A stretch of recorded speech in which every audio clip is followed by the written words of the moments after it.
Every year, the NFL draft is full of surprises. Some pleasant, some, well, not so much. The Oakland Raiders select Darius Hayward-Bay. Talk to me, Mike Mayock. That is way earlier than he should have been picked. And this year's NFL draft was no different.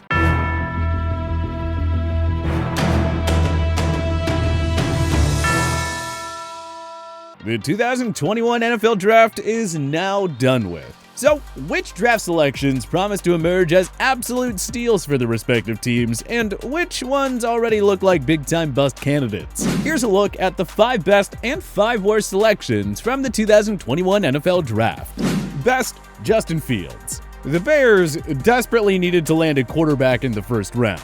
They were never going to get one of the top prospects with the number 20 selection, so GM Ryan Pace went all in with a trade that will define his legacy in Chicago. Chicago gave up the number 20 and number 164 selections, plus their 2022 first and fourth round picks in exchange for the number 11 pick. The Bears then used that selection on Ohio State quarterback Justin Fields. Absolute grade A stuff here from Pace. Chicago has a championship caliber defense and a solid group of skill position guys. A quarterback was all they needed to hopefully contend for a Super Bowl. Matt Nagy never got it going with Mitch Trubisky, but he also wasn't with Chicago when they drafted him second overall in 2017. This time, the Bears head coach got to handpick his own guy.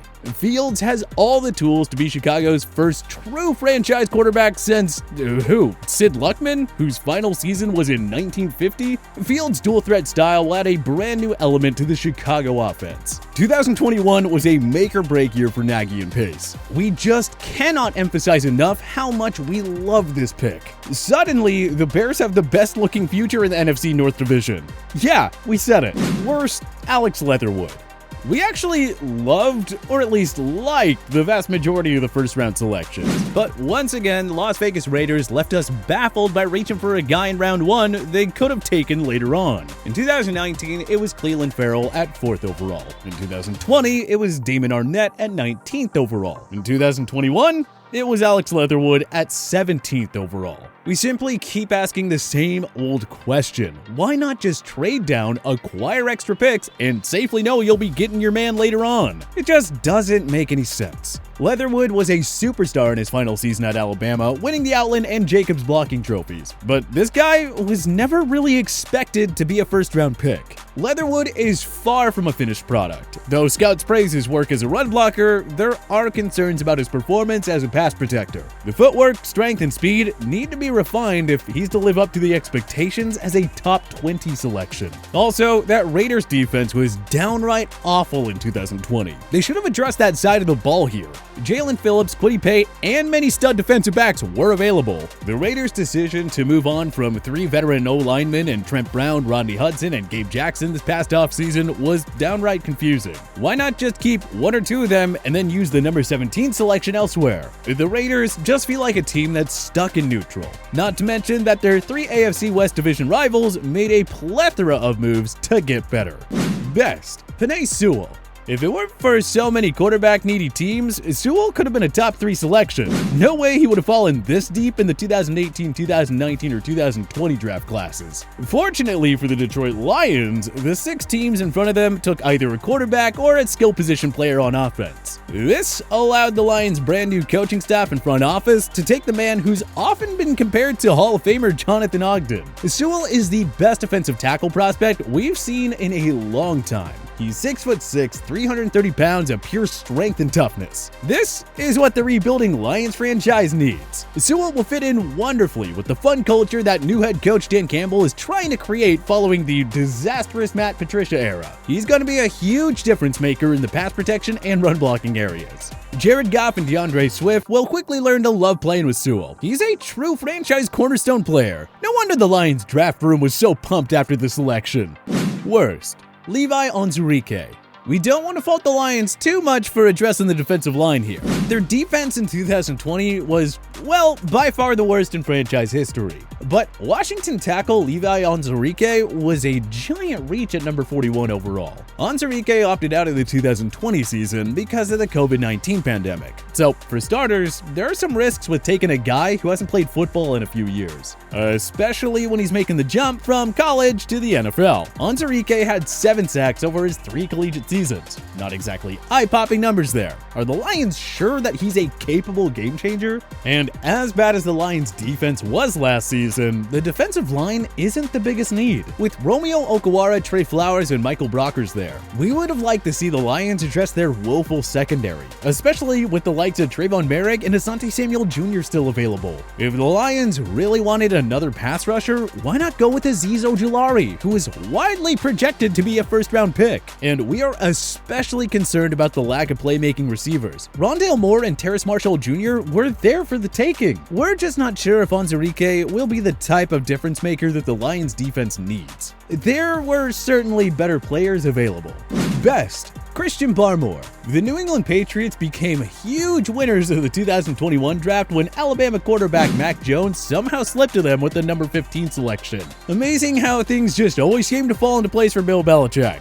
And yet, this may not have even been Belichick's best pick of 2021. Rather, his best pick might be the other Alabama stalwart he took, defensive tackle Christian Barmore. The Patriots traded up into the 38th spot with the Cincinnati Bengals to get Barmore, who is tailor-made for a Belichick-coached defense. Barmore was highly considered to be a top 30 prospect. But of course, he fell all the way down to the Patriots in round 2. And some of you folks thought their run was over following Tom Brady's departure. Like Jones, Barmore's development should be a rapid one, seeing how he's going from the best college coach of all time to the greatest NFL coach of all time. The 6'5", 310-pounder will flourish as a run-stopping machine in the Patriots' stingy defense. He had 8 sacks and 9.5 tackles for a loss in his final season at Alabama. There's no reason to believe that he can't continue to produce like that in Foxborough.